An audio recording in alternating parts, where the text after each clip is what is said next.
नाम किंजल गुप्ता है। मैं कक्षा 8 की विद्यार्थी हूँ। मेरे विद्यालय का नाम यूपीएस घोषयाल बलरामपुर है।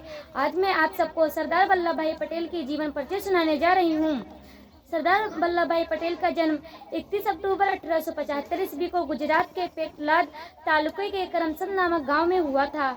उनके पिता का नाम झवेर भाई पटेल और माता का नाम लाडवा देवी था। झवेर भाई एक किसान थे। सरदार वल्लभ भाई पटेल की एक बचपन की घटना है कि उनके आँख के पास एक फोड़ा निकला था। बहुत दवा दी गई, फिर भी वह फोड़ा ठीक नहीं हुआ। तो एक व्यक्ति ने बताया कि लोहे की सलाख को खूब गर्म करके उनके फोड़े में धंसा दी जाए तो यह फोड़ा फूट जाएगा। लोहे की सलाख को गर्म की गई, परंतु सब लोगों को भैया था कि कहीं आँख में न लग जाए। तो इस पर बालक सरदार ने कहा, देखते क्या हो, सलाख ठंडी हो रही है, और फिर उसे स्वयं उठाकर अपने फोड़े में धंसा दिया।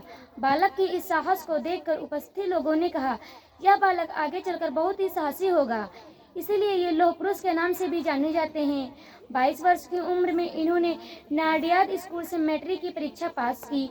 कुछ समय बाद वकालत पढ़ने के लिए विदेश चले गए।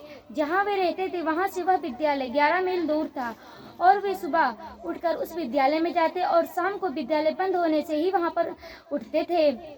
बालक के इसी अध्ययन के फलस्वरूप वे वकालत में उस समय सर्वप्रथम रहे और इस पर उन्हें 50 पौंड का पुरस्कार भी मिला। सरदार वल्लभ भाई पटेल ने नागपुर झंडा का सत्याग्रह का नेतृत्व किया। इस सत्याग्रह के कारण अंग्रेज सरकार को समझौते के लिए झुकना भी पड़ा। इस सत्याग्रह के बाद उनका नाम पूरे भारत में फैल गया। सन 1927 ईस्वी में बारडोली का परसी सत्याग्रह शुरू हुआ। इस पर किसानों पर सरकार ने लगान की दर बढ़ा दी और अंग्रेज सरकार ने इसके विरोध में बहुत अत्याचार किए। गरीब किसानों के घरों के ताले फौज के जरिए तुड़वाकर सामान चुराने, माल गुजारी वसूलने की कोशिश की, परंतु उसमें सरकारी खजाने एक भी कौड़ी जमा न हुई। हजारों लोग जेल चले गए। उनकी गाय भैंस तक जब्त कर ली गई, फिर भी उन्होंने अपना सिर नहीं झुकाया और अंत में सरकार को अपना सिर झुकाना पड़ा।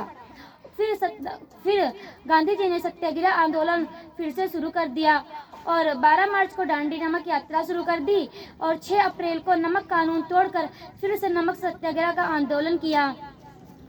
17 नवंबर 1940 ईस्वी को व्यक्तिगत सत्याग्रह के दौरान उन्हें गिरफ्तार कर लिया गया, परंतु उनका स्वास्थ्य खराब होने के कारण मात्र 9 महीने बाद गिरफ्तार से छोड़ दिया गया।